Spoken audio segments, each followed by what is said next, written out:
Hello, good morning. So this morning I'm going to read a little book from Vimala Thakar, which is called Life is to be Related. It's a lovely little book of her discourses that she gave in Sydney in 1982. And as we will see, she is quite ahead of her times. But in any case, this is from May 1982, Vimala Thakar in Australia, Sydney. It seems to me that we are a perplexed humanity. We seem to have lost a sense of direction and purpose for life and living, and we have entangled ourselves in many a contradiction. Each one individually wants peace. Each nation individually not only wants peace, but needs it also. And yet we prepare for wars and engage ourselves in fighting recklessly and thoughtlessly. We have created affluent societies in many a country, a marvelous advance of science and technology, and we have welfare, how to en- and we have not yet learned how to enjoy and utilize the affluence of our own welfare, how to enjoy it without harming the interests of other people. We have organized institutions and religious denominations and spiritual sects, and yet we have not learned as a race to commune with the life around us. We want freedom intellectually, we aspire for that, and emotionally we are not equipped to stand the strain of being alone, which is what freedom requires. We haven't equipped ourselves with the capacity of a voluntary self-restraint that freedom requires.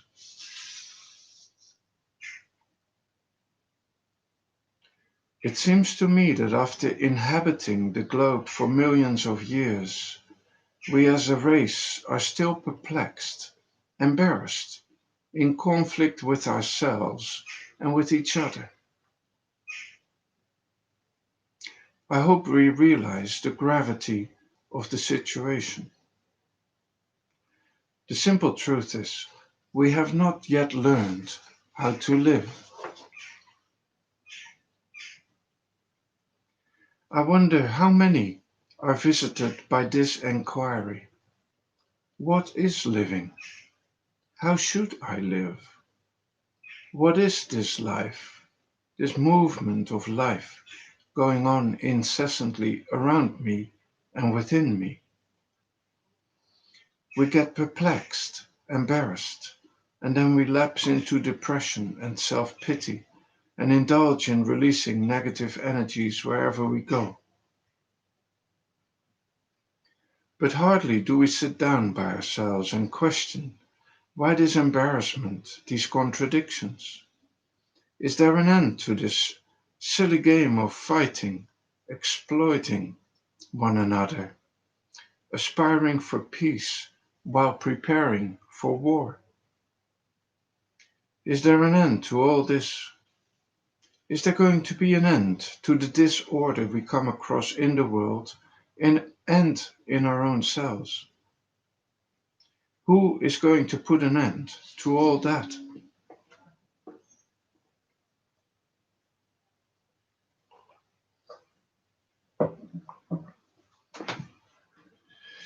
Are we waiting for some savior from the east or the west, or for some miracle to take place? I wonder how all of you look at this question. To those who feel the urgency of questioning themselves, of saving one's own sanity, the inner balance in one's own life, and to come out of the embarrassment and state of getting perplexed, these talks are addressed to you. There do not seem to be saviors on the economic, political, or religious field. Rationally looking around ourselves, we do not see any changes of wars coming to an end, in spite of the organized religions, in, in spite of the organized religions. Individually, we are unhappy. We are not in peace with ourselves. If we get leisure or we arrive at affluence, we don't know how to use them really. Do we question ourselves? Where do I begin? Nobody else is there to help me. Nobody will help me without exploiting me, without demanding from me acceptance of an authority. So, retaining our own freedom and the integrity of our own initiative, can we find a way out of this situation, out of the despairing circumstances of today? If such an inquiry can be born in the heart, then I think there is hope for the future of the human race. Because you and I, the so called common individuals, are the reality of life. We have to solve our problems by ourselves. We have to face the challenges using our own resources. So we say to ourselves that we do wish to save our own sanity, that we would like to see if there's any seeds of violence within us, if there are any conflicts and contradictions within us, if there can be a different way of living altogether. Questioning the validity of what is existing and stimulating a willingness in the whole being to explore an entirely new way of living is the content of religious inquiry. A religious inquiry does not begin with an ideal that there is a God and we must go and find him out, or that there is a soul or an Atman and we say that we must find that out. A religious inquiry begins with the facts of our own life, here and now. I do hope through these communications that we can brush aside all the sense of mysteriousness about the spiritual inquiry. There's nothing mysterious about it. It is about the science of life. We are a part of the world and of society. The violence, the conflicts that we find around us also have their roots within us. How should we deal with them? It is very difficult for us to come to grips with the facts of our life. We feel we are victims of social, economic, and political structures. The others are guilty. The responsibility lies with others.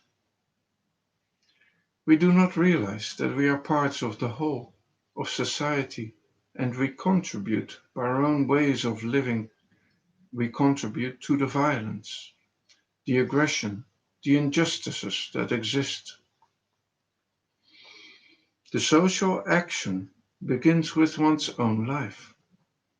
A religious inquiry, with the awareness of the world situation, is the beginning of direct and penetrating social action, because one begins to deal with the human being, a specimen of collective humanity.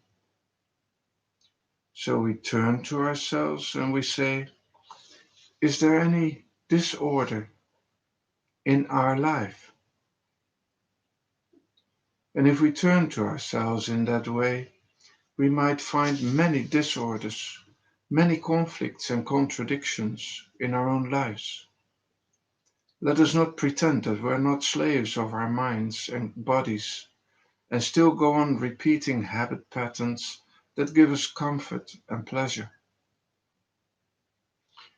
There's no one to help us except the life around us.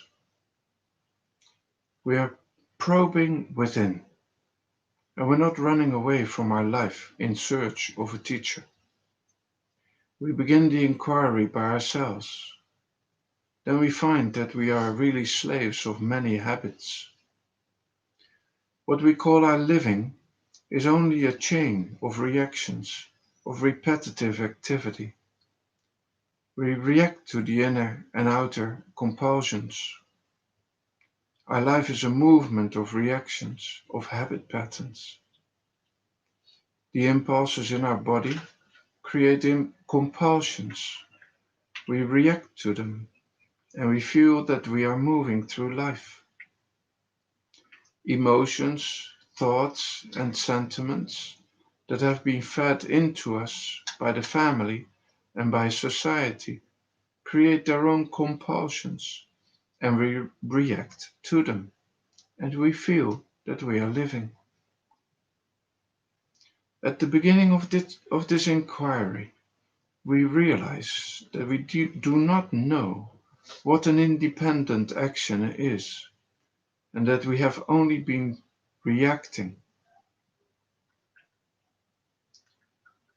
The first move at dawn or at the beginning of the day is not a voluntary activity born of our own sweet initiative, but just a reaction to a need, a compulsion. We get up early because we have to go to our job, and if it were not there, then we would sleep till late. We take meals because of tradition, not finding out if it suits the body or not. We repeat pleasures, sensual, sexual. So life really is a chain of mechanistic, repetitive activities. And if there were no compulsions from outside, socio-economic or political, then perhaps we would never be moving. We would be lazy, lying in idleness, and not knowing what to do with ourselves.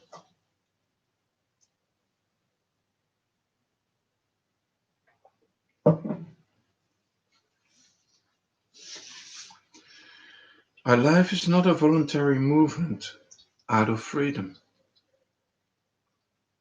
These are the simple facts of our life, which are ignored by most of us. Repetitive, mechanistic activities are the content of our living, and therefore there is no vitality. We may have the best houses to live in, the best clothes to wear, the best food we can find, yet there is no vigor, vitality, passion for life. As we go along with this verbal communication, do we at all discover that our lives, our daily living, is the only life that we have? Life is not only an abstract theory. Life is not out Life is not out there, somewhere in tomorrow. Life is here and now in the present. If there is an eternity, infinity, it appears before us in the form of the present moment and brings its mystery in the tiny little fragment of the moment. Either we commune with it and uncover the mystery, or we do not commune and miss to live that moment. Eternity is contained in the moment. The infinity is contained in the now. Either we miss communing and living with the present, or we live it. If we have the humility, we do discover that we have been following patterns. We may select the patterns, but changing the patterns of behavior does not imply freedom, does not result in inner growth.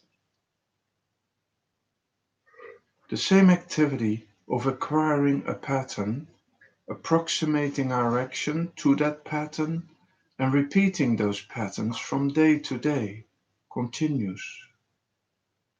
Whether the patterns are of old scriptures or of modern modes of behavior, the quality of our inner consciousness remains the same. Why do we repeat and go through the mechanistic, repetitive activity? Because there we do not have to be attentive. Automatic, automaticality. What? One moment. Automatically, the activities go on. There is a kind of security in those repetitions, and if we brush aside the patterns, then we have to find out how to live ourselves. Then we have to begin from the very beginning. Fear may enter the mind.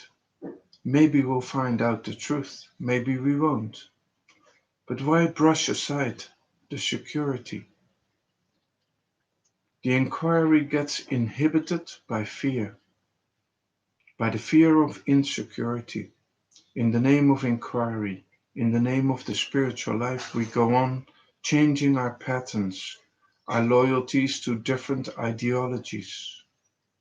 We change ideologies, authorities, and we feel that we are growing. We've done it for centuries. In collective life, we have been changing patterns from capitalism to communism to socialism, and also inwardly, we have been changing patterns. And it has not led us very far. It has not really helped us. So we say to ourselves, no more repetition, no more mechanistic activity, no more accepting the authority of any pattern, latent. Ah, I'll start this sentence again. So we say to ourselves, no more repetition, no more mechanistic activity, no more accepting the authority of any pattern, the latest one or the ancient.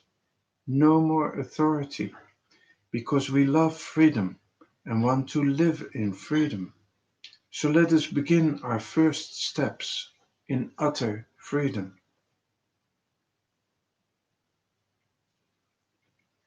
If the urge for the discovery of the meaning of life is born in the heart, the person gets reborn at that same moment of inquiry. Have we got that courage to do so? It will be hard work, for then we will turn to our physical bodies and get acquainted with them. We have taken them for granted. We've taken our bodies for granted, but we've never got really acquainted. We thought we knew everything, but knowledge is not understanding. We had known about the body through books, but we never turned towards our body and got in contact and got acquainted with it, because we thought it was a mundane thing, and we thought religious inquiry was something high, not concerned with the body, not related to the body. The second discovery is that we had divided life into spiritual and material, spiritual and physical. We had fragmented life, and we never had paid any attention to this fantastic, marvelous instrument that we use day and night. We never got related to it. We become aware of the division and the fragmentation of which we are the victims. This curse of fragmentation is the soil in which misery breeds. Life cannot be divided into physical and spiritual, religious and secular. Life is one, non-fragmentable, homogeneous wholeness. The foundation of meditation has to be laid in the physical structure. It has to be made alert, sensitive, sharp. The innate intelligence in the body has to be mobilized, activized. So we turn to the question of diet and put it right on a scientific basis. We find out what is agreeable or not to the body and give it that, and give it exercises.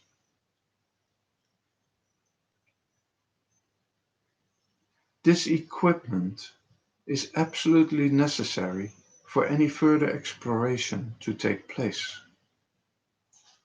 If the nerves are not strong, then the slightest movements in the psychic world will lead to a nervous imbalance. Exploration of a new way of living requires our attentiveness to the minutest details. Nothing can be excluded from this exploration.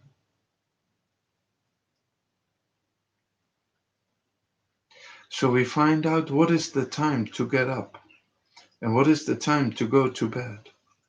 How many times to feed the body? What is the food that will help the nervous energy? And so on. This is an investigation. Religion is not an intellectual inquiry. A religious inquiry is the involvement of the whole person, of the whole of life. It is not gathering intellectually some ideas from a Buddha or a Christ. We cannot continue the previous ways of living and at the same time conduct a spiritual inquiry. So we put that very straight without making a fuss. Once we understand what is right, that which is wrong gets left behind. We don't have to give it up, we just leave it behind. So the body is never allowed to rust in laziness and idleness. It is kept sharp, pliable, and energetic. We don't know how much energy is contained in the body. We are not utilizing all the energy available for us, even on the biological level. There are sciences that can help a person to vitalize the body so that all the dormant and physical energies get released. It is also necessary to have a fresh approach to exercises, sleep, food, what kind of bed we use, and so on. Without this foundation, I don't see any other way for total growth. We have seen how the old ways have lost their relevance to the context of today's life, so we can't turn back to them. We have no terms of reference. We have to create our own new ways of living. We have now looked at the physical structure and we do justice to it and help and educate it to grow into an alert, attentive condition. Then when we see a thing, the totality of the unit of perception will be received by the eyes. But if the body is lethargic, lazy, indolent, the eyes may be open, but we receive only a part of the unit of perception. We cannot take in the whole. The attentiveness is not there. The thoroughness of perception is not there.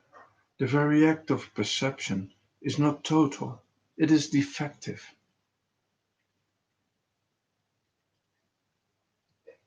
These insufficiencies of perception can be noticed if we experiment with ourselves.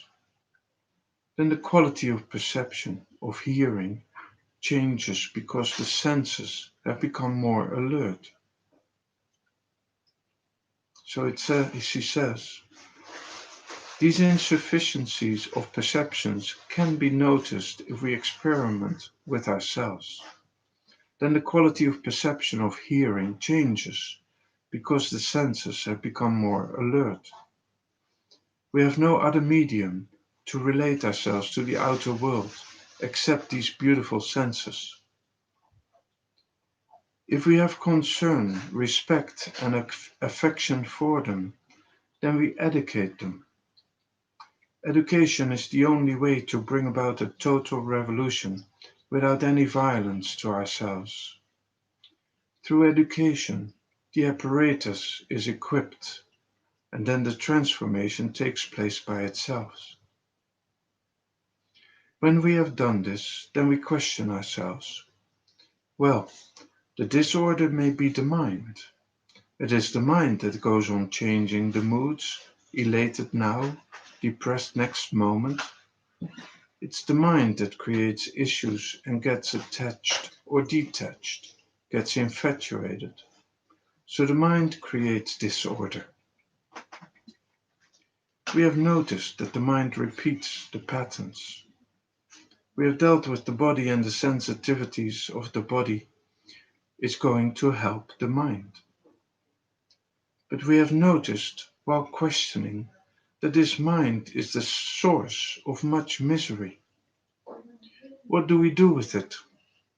It was easy to look at the body, to get acquainted with it, but now we'll have to look at the mind and understand its mechanism. We can read books about psychology, but that will give us only theoretical information.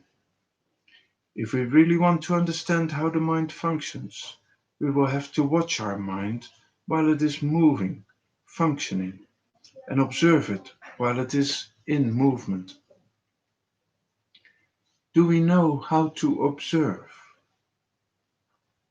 See how questioning takes us step after step, logically. The questioning becomes the teacher. Questioning the validity itself becomes the teacher and takes us further in our understanding, in our discovery. We feel the necessity of understanding the mind. For a first-hand, direct understanding, we have to watch the movement of the mind ourselves, not theoretically, not the mind in abstraction, not taking up books. And how do we watch the mind? Do we know how to watch? And to great dismay, we discover that we do not know how to watch it, how to observe.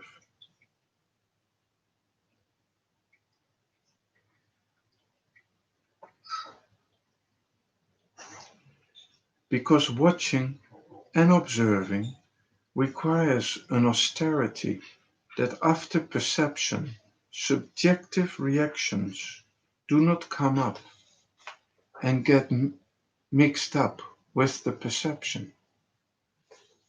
I'll read that again.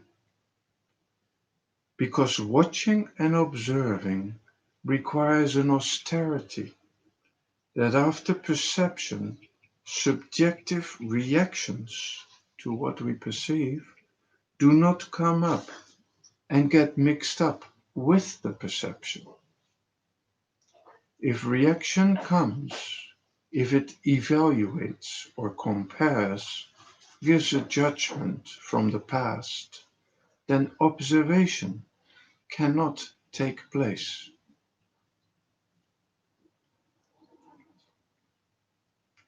In our lives, we have never observed purely.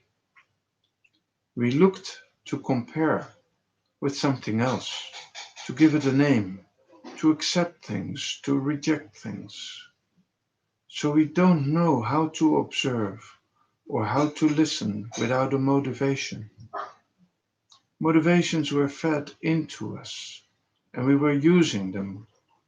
So we don't know how to watch purely.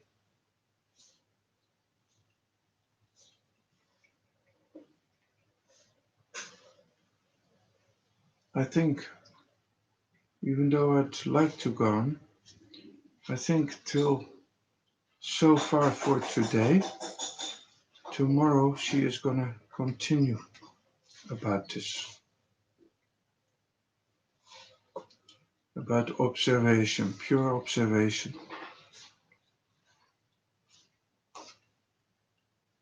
So I hope you enjoyed. Have a great day. Bye.